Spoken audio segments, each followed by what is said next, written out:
கடலூர் மாவட்டத்தில் உள்ள திருநாரையூர் என்னும் ஊரில் திருநாரையூர் ஐயனார் திருக்கோயில் அமைந்துள்ளது. பிச்சாண்டவராக வந்த சிவபெருமானுக்கும் மோகினியாக வந்த திருமாலுக்கும் ஏற்பட்ட காதலால் உருவானவரே கையனார். கையனார் என்ற சொல்லே பிற்காலத்தில் ஐயனார் என மாறியது. ஒருமுறை நிறை மாத கர்ப்பிணி பெண் ஒருத்தி திருநாரையூரை கடந்து மாலை வேளையில் தாய் வீட்டிற்கு சென்று கொண்டிருந்தார். அப்போது இப்பகுதி அடர்ந்த மரங்கள் நிறைந்த காடாக இருந்தது. அச்சமயம் அக்கர்ப்பிணி பெண்ணுக்கு பிரசவ வலி வந்துவிடவே துணைக்கு யாருமின்றி தவித்தாள்.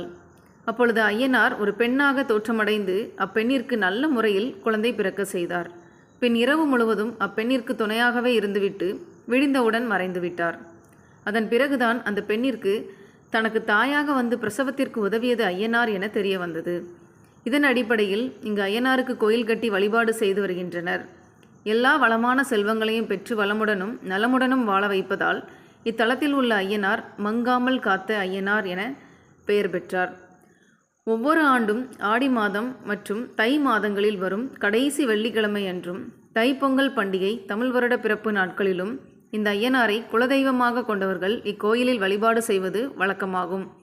அவர்கள் திருக்குளத்தில் நீராடி பொங்கல் வைத்தும் மாவிளக்கு ஏற்றியும் முடிக்காணிக்கை செலுத்தியும் நேர்த்தி கடனை நிறைவேற்றுகின்றனர்.